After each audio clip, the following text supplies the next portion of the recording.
تكلم عنه العلماء. والتميمة أول ثبوت فيها جاءت في حديث سيدنا عبد الله بن عمرو بن العاص رضي الله عنه. Masalah jimat itu memang ada pembahasannya di antara ulama. Awal mulanya itu ada hadis yang diriwayatkan Abdullah bin Amr bin As. عند أبي داود. Dari hadis Abi Dawud. وهو كان يعوذ أبناءه ببعض التعويذات.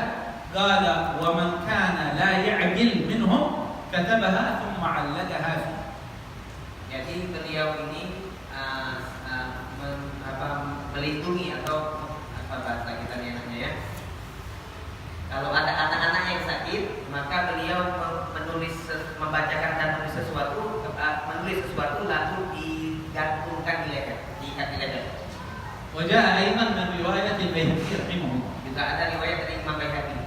ولذلك قال العلماء في قول النبي صلى الله عليه وسلم التمائم شرك، أي التمائم التي كانت عند الجاهلية.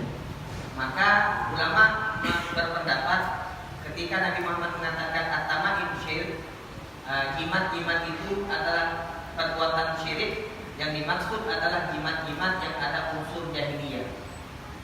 ولذلك قال صلى الله عليه وسلم في الربا لا بأس بالربا إذا لم يكن فيها شرك. Oleh karenanya Nabi Muhammad mengatakan tidak ada masalah selama tidak ada bentuk kemusyrikan. ولذلك يجب أن تكون التميمة إذا كانت مكتوبة بذكر الله بشيء من الوارد عن النبي محمد صلى الله عليه وسلم يجب أن تكون مصانة ومحفوظة. Oleh karenanya kalaupun kita memakai jimat, yang jimat tadi ada ayat Al-Quran atau ada sesuatu doa yang datang dari Nabi Muhammad SAW, maka harus kita jaga dengan baik. نعم ذكر العلماء أنها إذا كانت بالقرآن وكانت مربوطة بورقة ونحو ذلك لا بأس أن تحمل ولو على غير طهارة. Ulama mengatakan kalau memang jimat itu berisikan ayat-ayat Al-Quran yang ditulis di kertas lalu diikat dengan tali dan yang selainnya, betul-betul jimat lain, kalau memang isinya ayat Al-Quran tidak masalah untuk dibawa walaupun tidak memakai wudu. لكن لا يجوز أن تعرض لأي مظهر من مظاهر الإهانة. Tetapi ingat, jangan sampai jimat yang ada ayat-ayat Al-Quran itu dibawa atau menyebabkan kita menghinakan daripada ayat-ayat Al-Quran tadi. أما الأوفاق التي تكتب في بعض التمائم فهذه مسألة تحدث عنها العلماء كالعز بن عبد السلام وكالفقيه العلامة ابن حجر رحمه الله. Adapun wafat yang sering ada isyarat-isyarat itu juga dibahas oleh ulama seperti Abdus Salam kemudian Ibn Hajar.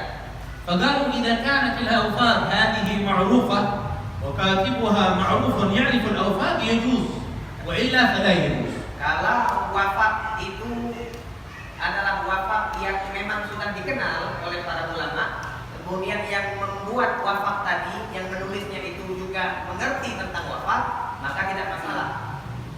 وجعلوا من الأوفاق الموثوقة ما ثبت في بعض كتب الإمام الغزالي رحمه الله.